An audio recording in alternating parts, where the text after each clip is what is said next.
People in the course of their daily lives are faced with numerous challenges, some of which lead to trauma or loss. This occurs where someone has had a distressing or overwhelming experience with intense pain or helplessness which results from a single or repeated event. See, when you have grief or trauma, it is not something you are expecting. It's not something you prepare for. You know, there are accidents that are unexpected. There are accidents that comes to you unplanned that you didn't schedule. So when they come like that, you don't have any preparation for it. They can actually be acute, can be chronic, it can be complex. When it is acute, it is when it is happening just maybe once. If it is chronic, maybe it happens once, but it stayed too long. A drag, maybe something like an abuse that went so long consistently for a period of time.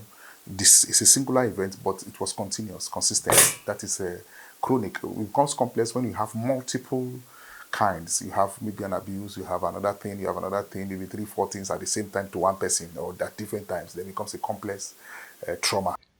Trauma is a challenging obstacle which can negatively influence one's mental health.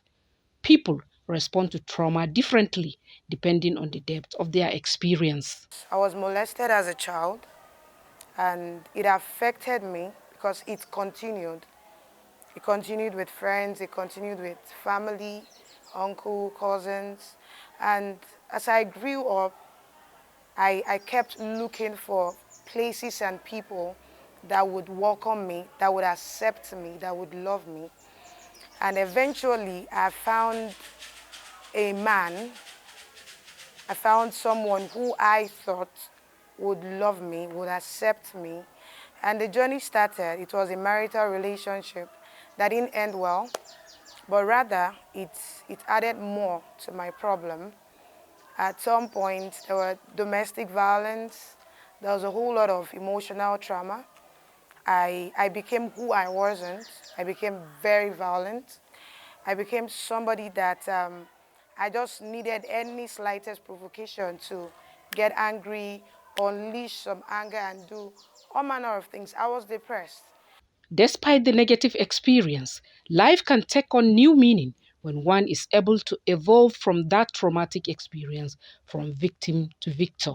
When you have incidents of trauma or grief like that, the from experience, one of the things is that I try to identify with such a person. You come close to the person, allow the person speak out, pour out the grief, express himself or herself. If he or she wants to cry, let the person do. Then eventually, of course, there's something I call the law of substitution. There are things probably depending on the nature of trauma or grief, things you used to do, maybe if it is a trauma that comes from death or something, maybe things you need to do at a particular time with that fellow. Can you substitute that time, the law of substitution? Okay, that same period, you are doing another thing. It takes a process. It does not go immediately.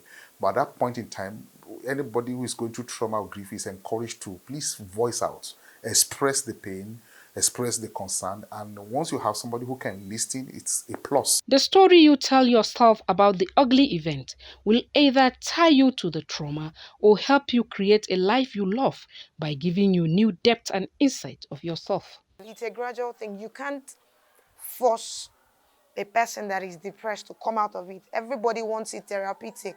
You can't take it therapeutic. Allow that person, first of all, get broken, get damaged, heal. In the process of healing, he or she will come out by themselves. You don't force it. So love heals all of these things. Although the intensity of pain and emotions decrease over time and for some individuals fully resolved, it is a lifetime journey that changes the victim in some ways from the trauma.